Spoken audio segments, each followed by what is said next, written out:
You know what? I'm 100% sure I gave it to you. I'm 100% sure. There's no way I forgot to give it to you. I'm pretty sure I gave it to you. So you must have misplaced it. Go check it yourself. I'm pretty sure, 100% sure that I'm not wrong here. I did it. Hi, welcome to another episode of Unlocking the Mind Behind Make More Work Less. My name is Fong. I'm an entrepreneur, business strategist, real estate investor, speaker, and also a best-selling author. And every single day, I help others unlock potentials and guide them to succeed. Today on Unlocking the Mind, we talk about another cognitive bias. And the reason why I have this show is so that we can better understand how our minds work, make better decisions, build strong relationships, and of course, avoid certain cognitive traps. So for today's cognitive bias, let me ask you this question. Have you been so adamantly sure, 100% confident that you've done something, but in fact, it never ever happened? Have you ever experienced thinking, you know what, I'm pretty sure, I'm actually 100% sure I turned off the stove or I locked the door, only to find out, oh, you did not turn off the stove and now my pot's ruined, or, oh, wow, I did not lock the door. Oh, that's a good thing I didn't get robbed. So if you've ever experienced that, that is false memory. And that's exactly what we're talking about today. That is when we refer to cases in which a person remembers an event differently from the way it happened, or it may not have even happened at all. Personally, I had this one situation where I was 100% sure I gave this parking badge to my wife. And she goes, no, you did not give it to me. I'm 100% sure. I'm like, no, you're wrong. You must have replaced it. I'm pretty sure I gave it to you. This was months ago. Did you check your car? Did you check your glove compartment? Did you check your clothes, all this stuff? Did you check all these places? And she goes, yeah, I checked all of those places, and I don't have it. You have it. I'm like, no, I gave it to you. I could remember it vividly. That I gave it back to you and I passed it to you hand to hand. Sure enough, months later, I found it in my jacket pocket and I go, yeah, you're right. I was wrong. So that is false memory. Why does that happen? In fact, I was so vivid. I was so clear. I was so confident that I did it. But in fact, it never happened before. Well, three main things come into play, mainly because our minds are love looking for patterns. And the thing is, when we attribute ourselves to doing things on a regular basis, being reliable, being responsible, we tend to connect those dots to other times that we were reliable and responsible. And we're thinking, well, we must have done it, and therefore you must have it. And therefore I'm 100% right. So those three things are urgency. Like I said before, our minds like to connect the dots. We like to find patterns. And if it's consistent with stuff that we've done before, we tend to associate those situations into our memory banks. And therefore we think those memories actually occurred. The second thing is misattribution, which means basically we take another incident where I gave her something. Maybe I gave her gave her a wallet or gave her a walk-in badge instead of a parking badge. And I associate that memory to actually giving her a parking badge. And therefore I go, yeah, I did give it to you, but I misinterpreted or misattributed that information with another experience. And finally, it's emotion.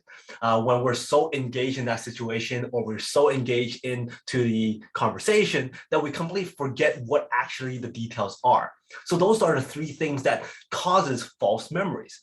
And therefore, we need to kind of take a step back before we're so adamant on something that our memories are telling us that we need to actually check the facts. In fact, there's been a lot of different studies done on false memory. So for instance, lots of people were asked, and I'll ask you now too, have you ever been lost in a mall? Or have you ever been lost in any scenario? I, for one, can remember that I was lost at the circus.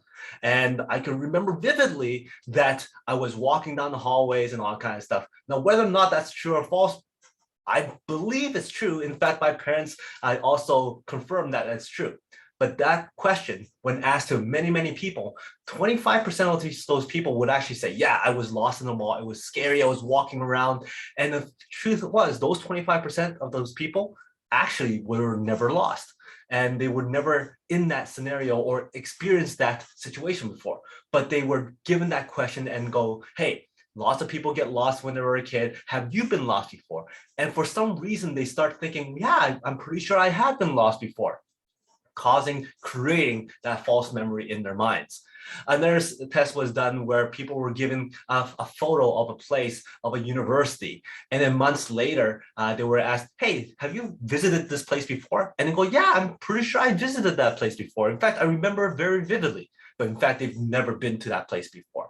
So the thing is, we could actually plant memories into our minds depending on how we're presenting the information or how we're being asked those questions. And we start to kind of connect the dots thinking, yeah, I've seen that place, therefore I must have visited that place. Another experiment was done where a person was shown a magnifying glass, but only to be asked to think about a lollipop.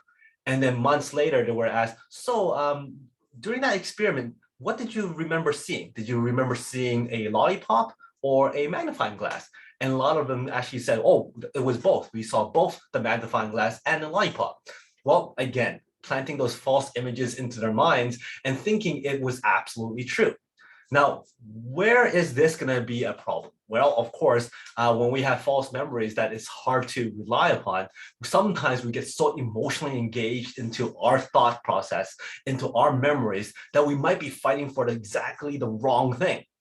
Sometimes it might be leading towards unrealistic decisions or unreliable decisions. And a lot of these situations occur in the court system, in justice and whatnot, where people are wrongfully accused for doing certain things because of how they were presented information, how they were able to remember information falsely. Did they actually see that person run away? Or was it somebody else that kind of looked like that person? Or were they even at that scenario before or in that scene of the crime before? And sometimes when people are being asked certain questions in a certain way, they might be planting images into their minds, thinking that they actually were at the scene of the crime, but in fact, they were not. So the thing is, sometimes we have to really look at the facts. We have to really take a step back before we jump to conclusions, before we rely on information that's a memory, because memories are very, very difficult to rely upon. So that is false memory. Hopefully that you learn something about false memories and not be completely reliant on our memories. Bounce those ideas with other people, bounce those thought processes, bounce those facts with other people's oral stories with other people, just to make sure that you got your memory straight and it actually fits the evidence or fits the facts. And if you did like this episode, please go back and watch some of my other episodes on Unlocking the Mind. And if you like Unlocking the Mind, we have a lot of other shows, the Peak Potential Success Show, to Make More Mind Bites, and of course, the Master Mind Bites that's up every single week. Thank you very much for your like, supports, and your like and watching this episode, and also your comments. I love seeing those comments. And until next time, today is the day to lock your peak potential. I'll see you later.